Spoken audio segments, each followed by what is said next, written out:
अथ सप्तदशोऽध्यायः 17वां अध्याय। विष्णु और जलंधर के युद्ध में जलंधर के पराक्रम से संतुष्ट विष्णु का देवों एवं लक्ष्मी सहित उसके नगर में निवास करना। सनत कुमार बोले, इसके बाद महापराक्रमी दैत्य शूल, परशु और पट्टिशों से भय से व्याकुल चित्त वाले देवताओं पर प्रहार करने लगे। तब दैत्यों के आयुधों से छिन्न भिन्न शरीर वाले इंद्र सहित सभी देवता भय से व्याकुल चित्त हो उठे और रण से भागने लगे। तत्पश्चात देवताओं को भागते हुए देखकर ऋषिकेश विष्णु गरुड़ पर सवार होकर शीघ्र ही युद्ध करने के लिए आ गए।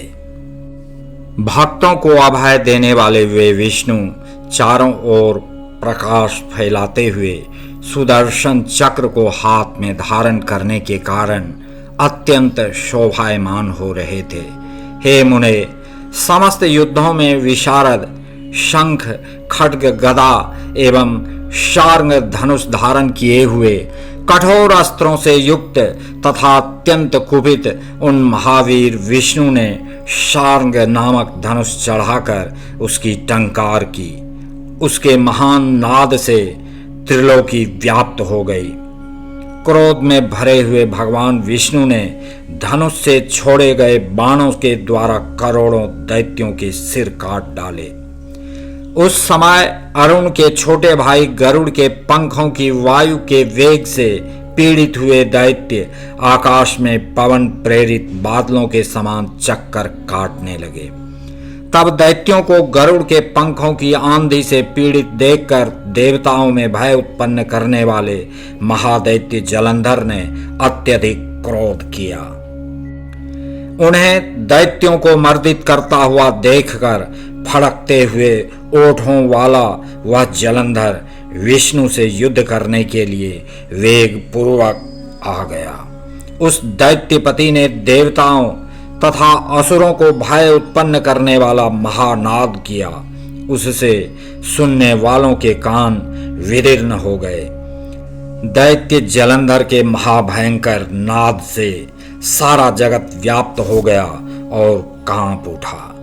इसके बाद बाणों से आकाश को पूर्ण करते हुए विष्णु तथा उस दैत्येंद्र में घमासान युद्ध होने लगा। हे मुने, परस्पर उन दोनों के उस भयंकर युद्ध से देवों, असुरों, ऋषियों तथा सिद्धों को बड़ा आश्चर्य उत्पन्न हुआ। विष्णु ने दैत्य की छाती में एक बाण से प्रहार करते हुए बाण समूहों से उसके ध्वज, छत्र, धनुष तथा बाणों को काट दिया। इसी बीच उस दैत्य ने भी बड़ी शीघ्रता से हाथ में गदा लेकर उछलकर उस गदा से गरुड़ के सिर पर प्रहार करके उसे पृथ्वी पर गिरा दिया। फड़कते हुए ओठों वाले उस दैत्य ने कुपित होकर अपने चमचमाते हुए तीक्ष्ण शूल से भगवान विष्णु की छाती पर भी प्रहार किया। उसके बाद दैत्य नाशक विष्णु ने हंसते हुए अपने खड्ग से उसकी गदा काट दी और शार्ंग धनुष की प्रत्यंचा चढ़ाकर तीक्ष्ण बाणों से उसे वेध दिया। इस प्रकार देवताओं के शत्रुओं का वध करने वाले विष्णु क्रोध में भरकर अत्यंत तीक्ष्ण एवं भयदायक बाण से जलंधर दैत्य पर शीघ्रता से प्रहार करने लगे। तब महाबली दैत्य ने उनके बाण को आया हुआ देखकर अपने बाण से उसे काटकर बड़ी शीघ्रता से विष्णु की छाती पर प्रहार किया। महाबाहु वीर विष्णु भी असुर के द्वारा छोड़े गए उस बाण को तिल के समान काटकर गर्जन करने लगे।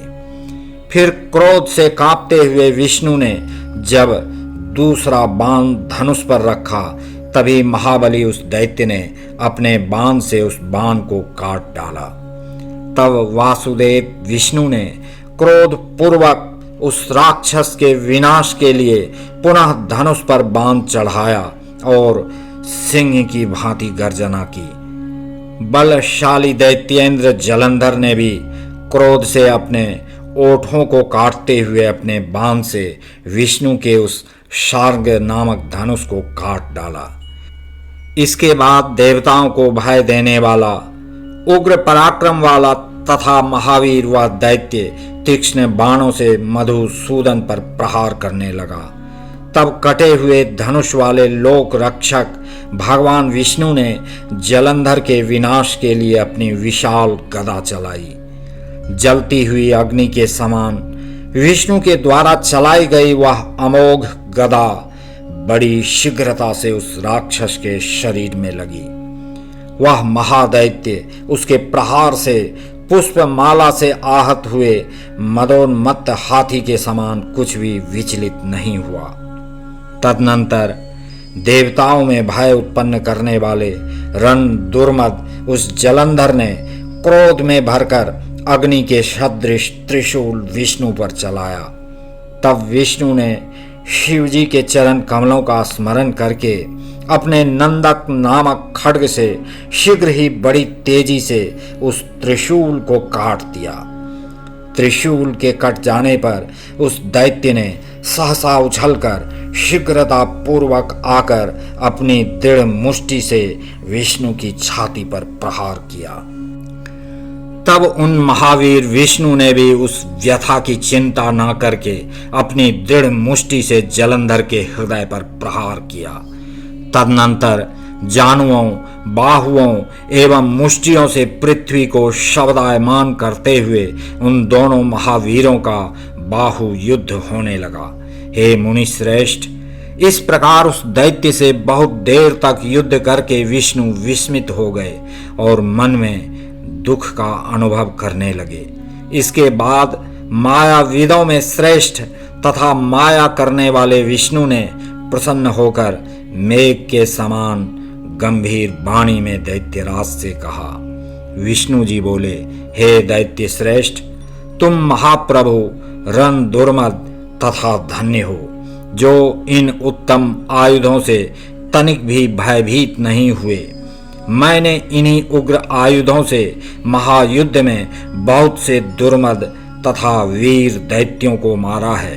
वे छिन्न देह होकर मृत्यु को प्राप्त हो गए। हे महादैत्य, मैं तुम्हारे युद्ध से प्रसन्न हो गया हूँ। तुम महान हो।